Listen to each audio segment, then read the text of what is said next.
Bismillahirrahmanirrahim. Assalamualaikum warahmatullahi wabarakatuh dan salam sejahtera.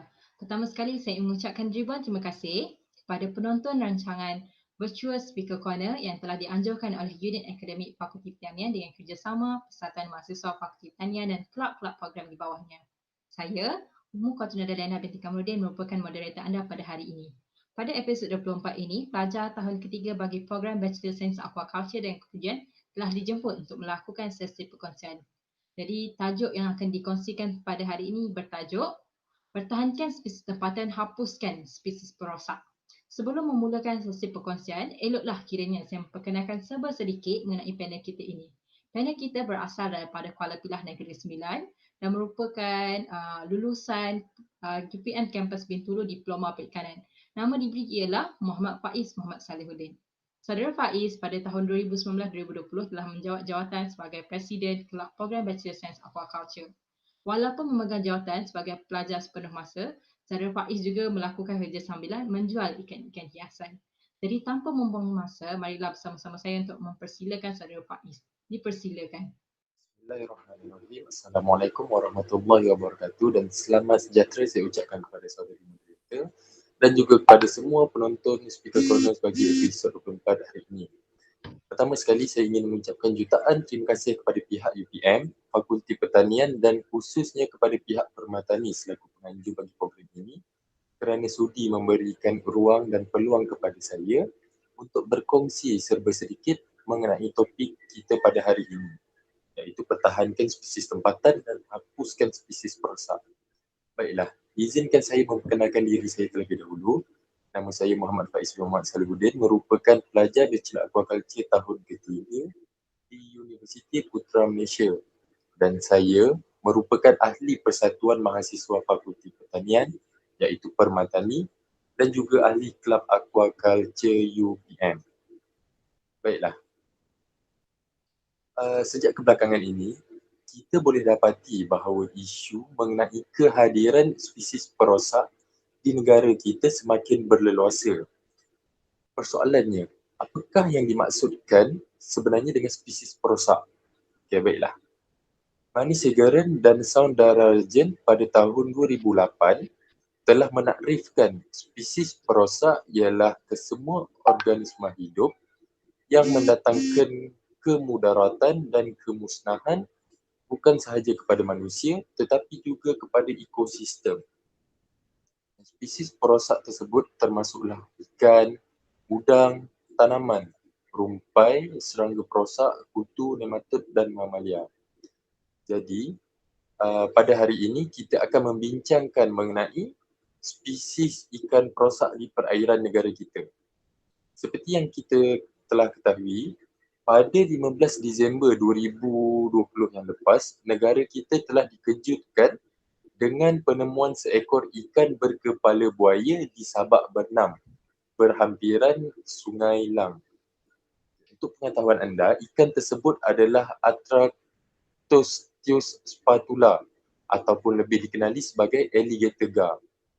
Alligator gar merupakan ikan yang berasal daripada Sungai Amazon dan ianya merupakan salah satu spesies ikan air tawar yang terbesar di dunia kerana ianya mampu mencecah saiz sehingga 3 meter panjang.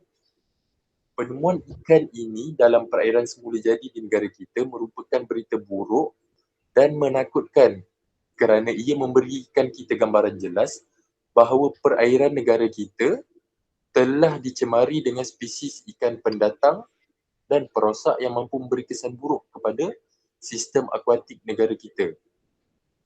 Untuk pengetahuan anda semua, alligator gar bukanlah satu-satunya ikan perosak yang telah dijumpai di negara kita. Tetapi sebenarnya terdapat banyak lagi spesies ikan perosak yang boleh didapati kat dalam sistem perairan semula jadi negara kita. Dan seperti yang anda boleh lihat kat dalam slide, Jabatan Perikanan telah menyenaraikan beberapa spesies ikan yang bukan asli dan dilarang dilepaskan di perairan negara kita. Okay.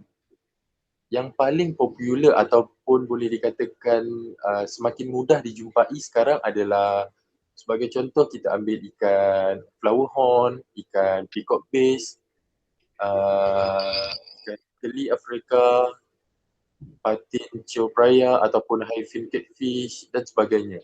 Dan untuk udang, seperti yang anda boleh lihat terdapat dalam senarai yang dikeluarkan Jabatan Perikanan ini ada satu udang yang diberi nama red claw. Okay, udang red claw ini juga semakin hari semakin bertambah jumlahnya dalam sungai-sungai kita. Sedangkan ianya bukanlah asal daripada perairan negara kita. Dan di slide di sebelah kita boleh nampak senarai spesies ikan yang dilarang import masuk ke Malaysia. Okay, larangan ini merupakan salah satu perkara yang sangat penting bagi mengelakkan kemasukan ikan-ikan pendatang dan perosak kat dalam perairan negara kita. Jadi ini adalah salah satu langkah yang telah diambil oleh Jabatan Perikanan Malaysia dan ia merupakan salah satu langkah yang sangat baik bagi menjaga spesies tempatan kita. So baiklah, sekarang kita akan bercakap mengenai punca. Apakah punca yang menyebabkan perairan negara kita dibanjiri dengan spesies-spesies pendatang dan berbahaya ini? So, terdapat banyak sebenarnya punca yang yang menyebabkan perkara ini berlaku. Tapi pada hari ini suka untuk saya fokuskan kepada 3 punca ini dahulu. Iaitu yang pertama, dilepaskan oleh pemilik ke dalam perairan tempatan. Jika kita semak balik ikan-ikan perosak yang terlepas di perairan kita, boleh dikatakan hampir semua adalah ikan-ikan hiasan maupun ikan-ikan yang diternak. Okay, untuk ikan hiasan seperti yang kita telah bincangkan tadi, contohnya alligator gar. Alligator gar merupakan ikan hiasan yang diimport masuk ke Malaysia secara haram bagi tujuan ikan hiasan, manakala untuk ikan peternakan kita boleh ambil ikan tilapia dan juga baung ekor merah dan patin ceopraya. Jadi kesemua ikan ini diternak ataupun dibela pada mulanya oleh pemilik. Walau bagaimanapun, ikan-ikan ini apabila ianya semakin membesar, kos makanan semakin meningkat, keperluan ruang untuk ikan tersebut hidup semakin bertambah, semakin besar dan akhirnya mengakibatkan pemilik tersebut tidak lagi mampu untuk menjaga ikan tersebut. Dan untuk menyelesaikan masalah dengan mudah, pemilik yang tidak bertanggungjawab itu mengambil keputusan untuk melepaskan ikan-ikan tersebut ke dalam perairan tempatan, yang mana bagi sesetengah orang mereka beranggapan bahawanya tindakan mereka melepaskan ikan tersebut adalah satu tindakan yang murni dan baik sebab dengan alasan mereka tidak mahu menganiaya haiwan tersebut.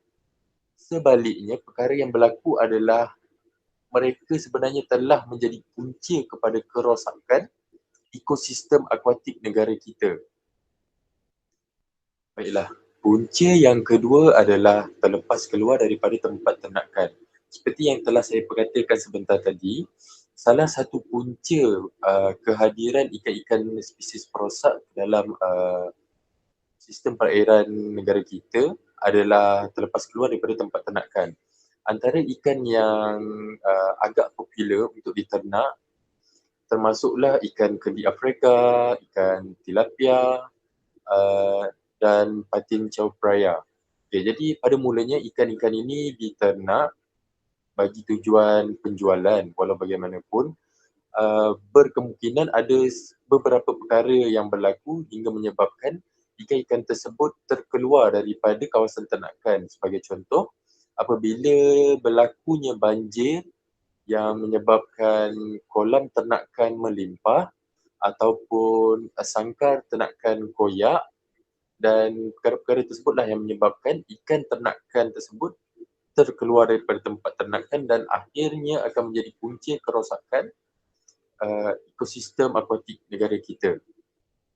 Dan isu yang ketiga ini sebenarnya merupakan salah satu isu yang agak sensitif. So saya akan menerangkan secara umum saja. Upacara kepercayaan, budaya dan agama sebenarnya merupakan antara masalah terbesar, punca terbesar kepada masalah pelepasan ikan berbahaya dekat dalam negara kita. Jika anda semua ingat, beberapa tahun yang lepas, negara kita telah digemparkan dengan penemuan seekor snapping turtle ataupun kura-kura yang boleh dikatakan salah satu kura-kura yang paling berbahaya dekat dalam dunia ni, yang mana dia mempunyai gigitan yang sangat kuat, dan jika ia menggigit jari manusia, ia boleh memutuskan jari manusia dengan sekelip mata ataupun dengan sangat mudah. Jadi perkara yang berlaku apabila siasatan dijalankan, kita dapati perkara tersebut berlaku disebabkan oleh ada beberapa orang individu yang menjalankan upacara kepercayaan dan agama. Contohnya macam mereka melakukan nazar ataupun telah berjanji. Jadi mereka menganggap melepaskan haiwan tersebut di perairan negara kita, di sungai-sungai, sebagai satu pengorbanan ataupun perkara yang dituntut oleh kepercayaan mereka bagi menunaikan perkara yang telah dijanjikan. Jadi apabila terlalu banyak haiwan-haiwan yang dilepaskan ke sungai dengan tujuan kepercayaan dan agama, jadi itu pun sebenarnya menjadi salah satu punca terbesar yang kita hadapi dengan penebaran haiwan perosak di negara kita yang semakin lama semakin meningkat. Baiklah, so seterusnya kita akan bercakap pula mengenai kesan. Apakah kesan spesies perosak terhadap negara kita? Okey, kesan secara umumnya kesan ini terbahagi kepada dua, iaitu kesan terhadap ekosistem dan juga kesan terhadap ekonomi negara kita itu sendiri. So yang pertama, kesan terhadap ekosistem. Apabila jumlah spesies perosak semakin meningkat, secara automatiknya spesies tempatan pula akan musnah. Hal ini kerana haiwan dan ikan spesies tempatan tidak mampu menandingi spesies perosak. Sebagai contoh, alligator gar tadi. Alligator gar tadi merupakan ikan yang sangat-sangat ganas, dia ikan pemangsa yang sangat ganas dan besar. Jadi, apabila ianya dilepaskan ke dalam perairan negara kita, ia telah menjadi pemangsa teratas di dalam rantaian makanan, yang mana menunjukkan bahawa ia tidak mempunyai pemangsa untuk mengawal jumlah mereka di dalam perairan negara kita.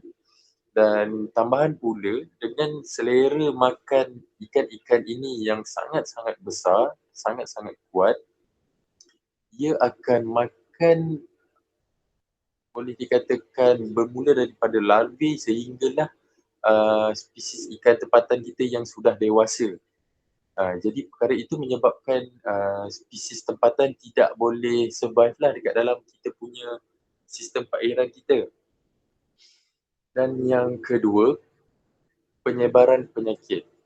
Risiko penyebaran penyakit juga boleh menjadi masalah terhadap ekosistem kita. Sebagai contoh, ikan yang berasal daripada negara luar tersebut telah dijangkiti penyakit, dan apabila datangnya pemilik yang tidak bertanggungjawab membeli dan kemudian melepaskan ikan yang berpenyakit tersebut ke dalam sungai-sungai kita, jadi penyakit bawaan ikan tersebut boleh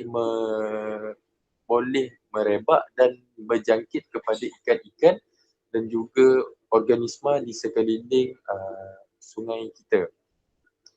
Dan yang ketiga, mengganggu rantaian makanan. Seperti yang telah saya katakan sebelum tadi, Ikan-ikan spesies perosak ini dia merupakan haiwan yang berada di tangga teratas dalam rantaian makanan. Jadi apabila kemunculan mereka dekat dalam sungai kita, ekosistem kita, dia akan mengganggu keseluruhan rantaian makanan ekosistem semula jadi kita. Yang mana daripada ikan yang kecil sampailah ke ikan spesies tempatan yang dewasa, semua akhirnya akan menjadi makanan dia. So apabila satu tangga rantaian makanan terganggu, secara automatiknya rantaian yang lain pun akan terganggu.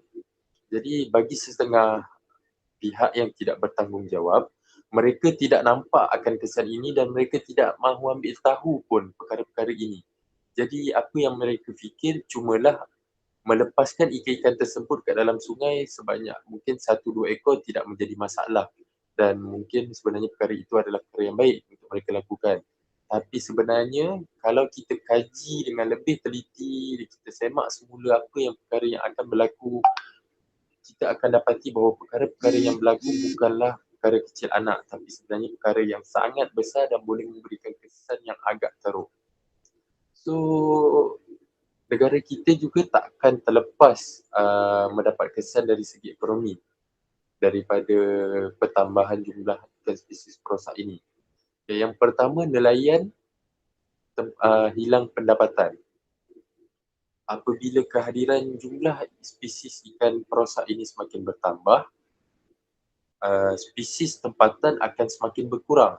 So apabila spesies tempatan semakin berkurang, maka nelayan tempatan tidak dapat lagi menangkap ikan untuk dijual.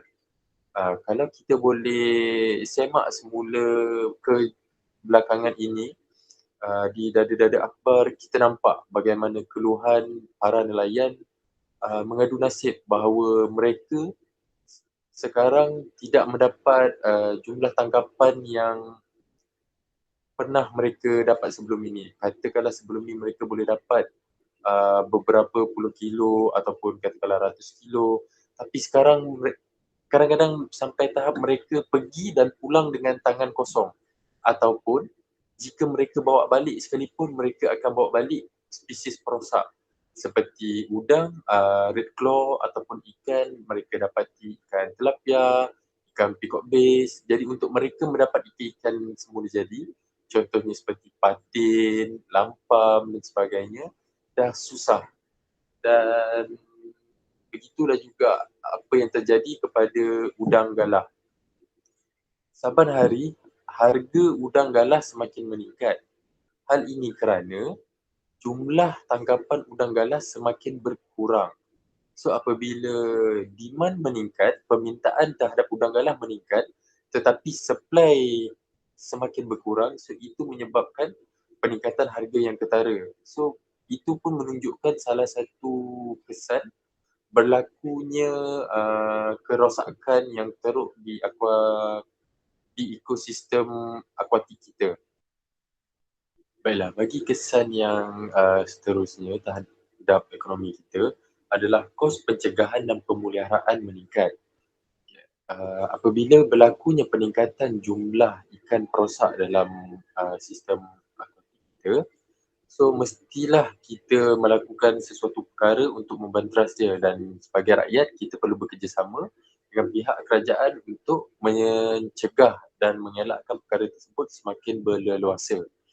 Okay, kos-kos pencegahan termasuklah seperti penangkapan ikan-ikan pendatang tersebut, dan untuk kos pemeliharaan seperti yang kita ketahui, Jabatan Perikanan sekarang ni bergiat sangat aktif untuk membiakkan ikan sungai di pusat pembenihan ikan, dan benih yang telah berjaya dihasilkan kemudiannya dilepaskan semula ke dalam sungai. Ini adalah salah satu langkah yang sangat boleh dikatakan berkesan dan sangat baik untuk kita memulihara semula sungai semula jadi kita.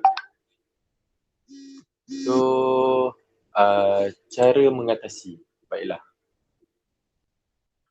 kita dah bincangkan mengenai apa itu yang dimaksudkan dengan spesies perosak, apakah punca spesies perosak, kesan mereka terhadap ekosistem dan juga ekonomi negara kita, dan sekarang kita akan membincangkan pula cara-cara untuk mengatasi spesies-spesies perosak di negara kita ini. Baiklah, pada hari ini saya akan fokuskan kepada 3 cara, iaitu yang pertama, elakkan membeli, membela dan menternak spesies perosak. Bagi penghobi sekalian, marilah kita sama-sama mengelakkan untuk membeli ikan-ikan yang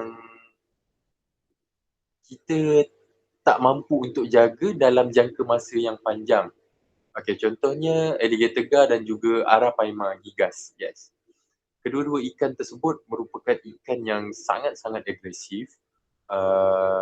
Boleh dikatakan membesar dengan agak cepat, memerlukan ruang yang besar dan mempunyai selera makan yang sangat besar. Jadi, apabila kita fikirkan semula, apabila kita ingin membela ikan tersebut, kita perlu fikirkan untuk jangka masa panjang. Sekiranya kita tidak mempunyai persediaan yang cukup untuk membela ikan tersebut, maka seeloknya kita langsung tak payah beli dan tak payah bela ikan tu daripada awal. Okay, bagi spesies bagi ikan ternakan pula, bagi penternak-penternak yang ada di luar sana, cuba untuk elakkan kita ternak ikan yang boleh orang kata berisiko terhadap keselamatan ekosistem kita. Sebagai contoh, baung ekor merah, patin jauh peraya ataupun hyphin catfish. Jadi ikan-ikan tersebut sekiranya terlepas daripada kawasan ternakan, dia boleh memberi kesan yang buruk kepada ekosistem kita. Jadi cara yang paling berkesan untuk kita atasi masalah tersebut adalah dengan kita mengelakkan daripada membela dan menternak ikan-ikan yang saya sebutkan tadilah. Okey, yang kedua, tangkap dan hapuskan spesies perosak. Jika kita lihat di laman media sosial sekarang ini, boleh dikatakan ramai sangat berkongsi hasil tangkapan mereka. Mereka pergi memancing, menjala, memukat, tapi hasil yang mereka dapat adalah ikan-ikan perosak. Sebagai contoh, ikan bandaraya, ikan pacu, ikan peacock bass, udang red claw. Jadi sebenarnya mereka, kita sedar ataupun tidak, sebenarnya mereka adalah kita punya boleh katakan hero, unsung hero, iaitu hero yang bertanggungjawab menangkap dan menghapuskan spesies perosak dan akhirnya memulihkan semula sungai-sungai kita dan melindungi spesies tempatan kita. Justeru saya ingin mengambil kesempatan untuk menyeru kepada semua penangkap-penangkap ikan yang di luar sana, sama ada pemancing, pemukat, penjala dan sebagainya. Sekiranya anda memancing dan menangkap ikan dan ikan yang anda dapat adalah ikan spesies perosak, saya mohon supaya anda jangan lepaskan semula ikan-ikan tersebut di perairan kita. Tetapi sebaliknya hapuskanlah, dan hapuskan dengan cara yang sebaik mungkin. Sebagai contoh, boleh dimakan, contohnya ikan peacock bass. Ikan peacock bass boleh dimakan, in fact ikan bandaraya juga boleh dimakan. Cuma mungkin bagi setengah orang dia tak nak makan ikan bandaraya. Jadi mungkin ikan bandaraya tersebut boleh dihapuskan dengan cara yang lain lah. Okay, so yang ketiga, laporkan pada Jabatan Perikanan mengenai aktiviti penjualan, pelepasan atau kehadiran spesies perosak. Baiklah, sekiranya anda ternampak ada sebarang aktiviti penjualan ikan spesies perosak, mungkin anda boleh laporkan pada Jabatan Perikanan ataupun anda mengambil inisiatif yang paling baik adalah anda bersemuka dengan penjual tersebut dan bercakap dengan sebaik mungkin. Terangkan kepada mereka bahawa ikan yang mereka jual adalah ikan spesies perosak dan ikan jualan mereka berpotensi untuk menjadi perosak terhadap ekosistem kita. Jadi bincang dengan dia, nasihatkan dia, mungkin ada cara lain yang boleh diambil. Sebagai contoh, dia pun menghentikan penjualan ikan spesies berbahaya tersebutlah. Dan untuk kehadiran spesies perosak, bila kita dapati ada kehadiran spesies perosak tersebut di tempat kita, sungai kita, kita boleh ambil langkah dengan bagi tahu Jabatan Perikanan. Jadi pihak Jabatan Perikanan akan mengambil tindakan yang sepatutnya, sebagai contoh untuk meningkatkan lagi aktiviti penangkapan ikan perosak tersebutlah. Okey, baiklah. Suka untuk saya kongsikan keratan akhbar berkaitan dengan ikan berkepala buaya. Okey, seperti yang anda boleh lihat dalam slide sekarang menunjukkan ikan berkepala buaya dikenal pasti spesies alligator gar. Jadi inilah dia keratan akhbar yang saya share dengan anda semua daripada awal perkongsian kita tadi. Dan ini merupakan salah satu berita buruk lah buat kita pada tahun 2020, yang mana apabila ada ikan monster, apex predator yang sebesar ini dijumpai di perairan semula jadi kita. Dan yang seterusnya ada keratan akhbar yang kedua. Alien fish killing local boat operators. Ini yang saya maksudkan tadi. Inilah antara kesan yang akan berlaku apabila spesies ikan perosak semakin meningkat saban hari. Jadi bermula daripada penghobi ataupun penternak yang membela dan menternak ikan berbahaya, dan lama kelamaan ikan tersebut terlepas ke perairan dan akhir sekali dia memberi kesan yang sangat buruk sehingga mengganggu ekonomi bukan sahaja negara kita, bahkan dia memberi kesan ekonomi bukan sahaja kepada nelayan-nelayan kecil, tapi sebenarnya memberi kesan juga kepada negara kita. Jadi baiklah, saya rasa itu saja perkongsian saya pada hari ini berkaitan dengan spesies perosak. Kesimpulannya, saya berharap kita sama-sama dapat meningkatkan lagi tahap kesedaran terhadap ikan-ikan spesies perosak dan meningkatkan lagi kita punya keselamatan spesies ikan-ikan tempatan kita. Kita sama-sama sediakan payung sebelum hujan. Sebelum ekosistem akuatik kita semakin teruk, eloklah kiranya kita membendung segala jenis masalah yang ada terlebih dahulu. Sekian saja daripada saya. Assalamualaikum warahmatullahi wabarakatuh. Wow, perkongsian yang cukup menarik dan informatif. Terima kasih Saudara Faiz kerana sudi untuk berkongsi dengan kami semua mengenai spesies tempatan yang ada di negara kita yang perlu dipertahankan dan spesies apa yang perlu dihapuskan kerana mampu merosakkan ekosistem negara dan mampu mengancam nyawa kita semua. Jadi dengan ini kita telah sampai kepada penghujungnya. Jadi saya ingin menamatkan episod 24 ini dengan motto pertanian tunjang kehidupan.